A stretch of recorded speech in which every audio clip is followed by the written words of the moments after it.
I think that the Giants would be silly to not ask for one of the top two guys. And I've said before, I don't know if those two guys are worth it. I was talking about a game-changing arm.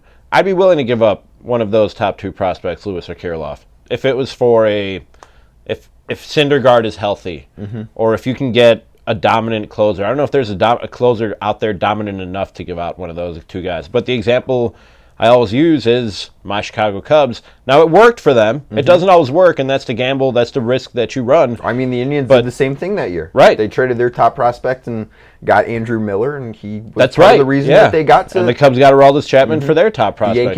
The Yankees got a lot of prospects for two relievers that summer. And then got Aroldis Chapman back. The Indians burned him out, and now he's just not the same. But that's the price you pay if you want to really put your team over the top as far as a legitimate World Series contender. Yeah. I'm willing to do it if the right guy is out there. I don't know if Bumgarner and Will Smith are worth it. I think that you have to be willing to listen when teams are going to want those guys because... Especially with both... I don't know Will Smith's contract situation. I know Bumgarner is a rental. I know Bumgarner is a rental. I'm not sure of what Will Smith's contract is either. I would try to Google it, but I'd probably have to sift through like 20 Will Smith Men in Black contracts or Independence Day or whatever other movies Will Smith has done. He was in a lot of movies. He's been in a lot of movies. How do you feel about Will Smith as a musician? Oh, I love The Fresh Prince. DJ Jazzy Jeff and The Fresh Prince, man, that was one of my first. Will Smith is also a rental. He'll be a free agent. Yeah, I can't give up one of those two guys. Sure you can. Can't give up one of those two guys for two you're rentals. You're not the one trading them, so you don't have to live with the decision. So I'm saying if I was in the chairs of Falvey and Levine, I don't think I could give up those two guys, either one of those two guys for rentals. That's exactly what the Cubs did, and it worked. I know. I think that you have to think about it, especially if you're getting two guys. I don't think the Cubs did it for not one those guy. two guys. That's what I'm saying. I would do it for a rental if it was the right guy. I think those two guys probably worth it, especially with Madison Bumgarner's postseason track record.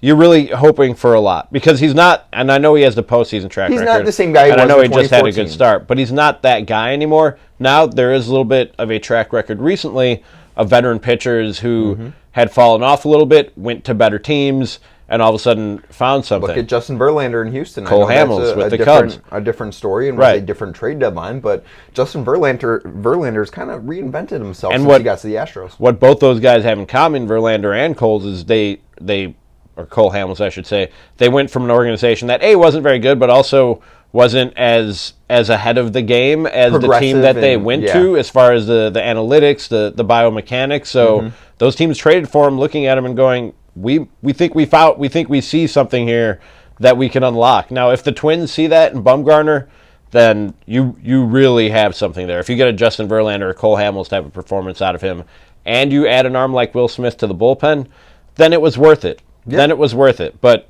I don't know enough about biomechanics and analytics to say that that's there with Madison Bumgarner. You don't look for driveline baseball? I don't. So I can't say if that's there with Madison Bumgarner or not. I'm embarrassed that you're not knowledgeable. I'm sorry. That. I might have to kick you off the show and never invite you back. I apologize. Disappointing. Today is Derek Jeter's 45th birthday, too, and we talked about this before we got on camera here. Is there a more overrated shortstop in baseball history? I don't think there is. I think Derek Jeter is one of the most overrated players in the history of baseball. Great hitter, terrific hitter, awful fielder. He wasn't a very good fielder. And he wasn't a very good fielder. The infamous play of him catching a pop-up in fair territory and running into the stands has been circulating online. I don't think there's a more overrated play in baseball history. That play is overrated. The play that's not overrated is in the playoff game against the A's. See, I don't know that I agree because he was far out of position. He was not where he was supposed to be. But that was a really heads-up play to cut that throw off and pitch it to the catcher and get that out. That was a really impressive play. It's the guy's fault for not sliding. Like if you slide there, I don't know who the guy for Oakland was. If he slides, he's safe by a mile. I don't even know if Derek Jeter's offensive numbers. I know he had the 3,000. I know he had the 3,000 hits. It was more longevity than anything else. And he hit a big home run after midnight one time. Oh, yeah, that's right. That's when he became Mr. November. Because that was when playoff baseball didn't happen in November. Yeah. When now it does all the time. What was his career average?